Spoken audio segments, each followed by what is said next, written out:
Hello बच्चों, आज की क्लास में हम करेंगे प्रोबेबिलिटी। चैप्टर 14 है क्लास 10 का एनसीईआरटी का। ठीक है, इसके आज मैं आपको इंट्रोडक्शन दूंगी एंड नेक्स्ट वीडियो में हम उसकी एक्सरसाइज करेंगे। देखो, प्रोबेबिलिटी ऑफ एन इवेंट, इसका फॉर्मूला क्या है?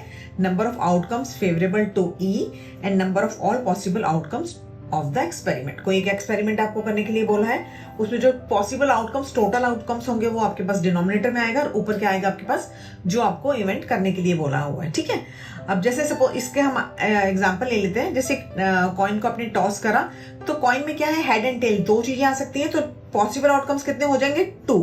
ठीक है, और अगर मैं बोलती हूँ कि हेड आने की प्रोबेबिलिटी कितनी है, तो हेड एंड टेल दो ही होते, तो हेड आने की प्रोबेबिलिटी 1, ऊपर 1 आ जाएगा, नीचे 2 आ जाएगा, तो 1/2 आपका आंसर हो जाएगा। ठीक है, अब इसमें क्या है और आगे, probability of an event which is impossible to occur is 0।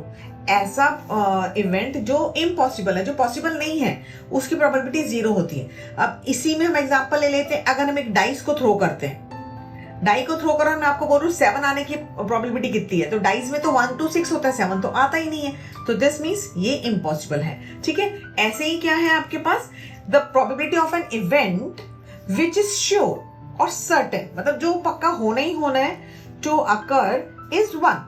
Such an event is called sure event और अ सर्टेन इवेंट। अब इसमें देखो, इसमें एग्जांपल क्या ले सकते हैं, इसमें भी डाइस का ही ले लेते हैं। मैं आपको बोलती हूँ कि डाइस में नंबर लेस देन 7 आने की प्रोबेबिलिटी, लेस देन 7, और डाइस में 1 to 6 होते हैं, 1 to 6 होते हैं, और मैं लेस देन 7 बोल रही हूँ, तो वो सारे हो जाएंगे, तो दिस में 6/6 दैट इज 1। ठीक है, अब इसमें देखो, probability of event plus probability of not event. Not event को हम ई की रेस्ट टू द पावर ऐसे बार लगा के डिनोट करते हैं, is equal to 1। This means ये जो बार लगाए हैं ऊपर, ये है नॉट इवेंट। ठीक है, एक आपका इवेंट हो गया और एक नॉट इवेंट हो गया, तो E and E, not E are complementary events, ये होते हैं आपके पास। ठीक है, अब देखो मैं आपको 2-3 एग्जाम्पल्स लेके बताती हूँ।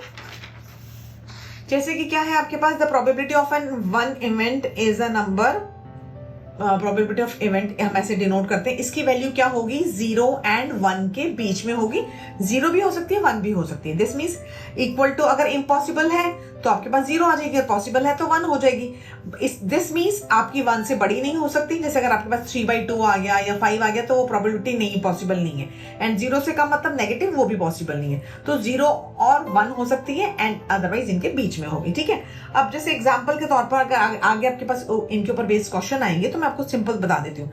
Deck of playing cards, 52 cards होते हैं, इसके ऊपर बेस आपके पास क्वेश्चंस आएंगे, तो आपको पता होना चाहिए प्लेइंग कार्ड्स में क्या होता है। देखो, 4 सूट्स ऑफ 13 कार्ड्स ईच होते हैं, उसमें 4 अलग अलग टाइप के होते हैं, spade, heart, diamonds and clubs. ठीक है, इसमें 2 रेड होते हैं, 2 ब्लैक होते हैं। जैसे ये स्पेड क्या है आपके पास, ये ब्लैक होता है, ऐसे एक और ब्लैक कौन सा होता है, क्लब, ये दोनों ब्लैक होते हैं। एंड हार्ट्स एंड डायमंड, ये दोनों रेड कलर के होते हैं। ठीक है, एंड ईच सूट के अंदर, ईच कार्ड के अंदर क्या क्या होता है, 13 कार्ड्स होते हैं। एक तो किंग, क्वीन एंड जैक, ये आपके पास जो कार्ड्स होते हैं, किंग, क्वीन एंड कैन, इनको हम फेस कार्ड्स बोलते हैं। एंड एक एस होता है, एस को हम ए से डिनोट करते हैं। ठीक है, एंड 10, 9, 8, 7, 6, 5, 4, 3, 2, ये पूरे टोटल मिला के 13 कार्ड्स होते हैं सबके अंदर। ठीक है, इसके अंदर मतलब स्पेड में भी 13 कार्ड होंगे, हार्ट्स में भी, डायमंड्स में भी एंड क्लब्स में भी।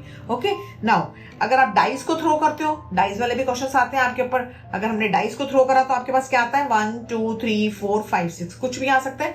अब इसके ऊपर बेस्ड क्वेश्चन हो सकते हैं कि प्राइम नंबर आने की प्रोबेबिलिटी कितनी है, इवन नंबर आने की, ऑड नंबर आने की, इस टाइप के बेस्ड क्वेश्चन होते हैं। ठीक है, कॉइन को अगर आप टॉस करते हो तो हेड और टेल कुछ भी आ सकता है। ठीक है, हेड भी आ सकता है और टेल भी आ सकता है। एंड 2 कॉइन को करेंगे तो अलग चांसेस होंगे, 3 कॉइन का अलग होगा। डाइस को अगर 2 बार करोगे तो वो अलग होगा। वो भी इसमें आपके एक्सरसाइज में क्वेश्चन आएंगे, तो वो मैं आपको बताती जाऊंगी। ठीक है,